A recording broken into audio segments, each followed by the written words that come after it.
Imagine there's a live concert happening in the room next door. Behind the wall, you can't see the band. You only feel vibrations through the wall. That's your raw signal. The pressure wave at your ear, or your accelerometer, or your EMG electrode. It's full of overlapping vibrations, drums, bass, vocals, all tangled together. If you put your hand on the wall, you can feel how strong the overall vibration is. You can't tell whether it's the bass or guitar, just the total energy. That's the zeroth order scattering coefficient, S0, the global energy of the signal. It's what you get if you simply smooth everything, a single summary of how loud the whole piece feels on average. Now, instead of just touching the wall, you place several sensors, each tuned to a different vibration frequency. One responds to slow, deep movements, the bass drum, another to mid-range, the guitar, and another to fast tremors, the hi-hat. Each sensor outputs a little wiggly curve. It vibrates whenever that frequency appears, but these curves still oscillate around zero, like the air pressure waves themselves. So you take the absolute value of each curve. Now you're tracking the intensity of each frequency band, not whether it's pushing or pulling, but how strong it is at every moment. Then you smooth these curves over time. You don't want to track each drum hit. You want the loudness contour of each instrument.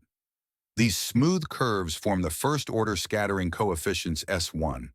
They tell you how the energy of each frequency evolves through time. Now pay closer attention to how those loudness envelopes themselves change. For instance, the bass intensity rises and falls as chords change. The guitar energy pulses at a slower rhythm than its strumming speed. The vocals envelope wobbles with syllables and phrasing. So you take one of those S1 envelopes, say the bass energy curve, and you feed it again into another wavelet filter bank. Now you're not listening to sound anymore. You're listening to how the loudness itself oscillates.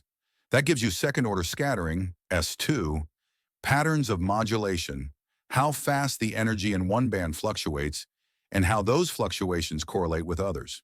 Intuitively, you've gone from the bass is loud now to the bass loudness pulses every half second. That's the beat pattern, the rhythm of rhythms.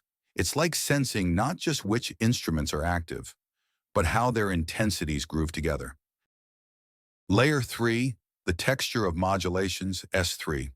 If you keep going, apply another layer, you start perceiving interactions between modulations themselves. Perhaps how a fast tremolo in the guitar only appears during strong vocal sections.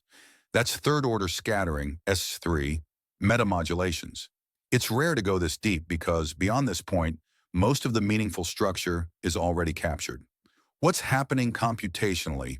At every stage, the same three-step recipe repeats: convolution with a wavelet, extract localized oscillations at a given scale, nonlinearity, absolute value, convert oscillation into instantaneous energy, averaging, low pass, remove micro variations, keep only the envelope. Stack that again, but this time apply it to the envelope itself. Each layer adds another dimension of description, S0, total energy, overall loudness.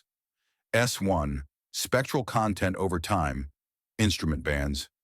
S2, modulation of energy, rhythmic texture. S3, higher order structure, phrasing, articulation. Putting it all together. Even though you never hear the concert directly, by stacking these layers you can tell when the song changes tempo, recognize its rhythm pattern, detect which instruments are active, and even classify the genre. That's exactly how scattering works on any signal.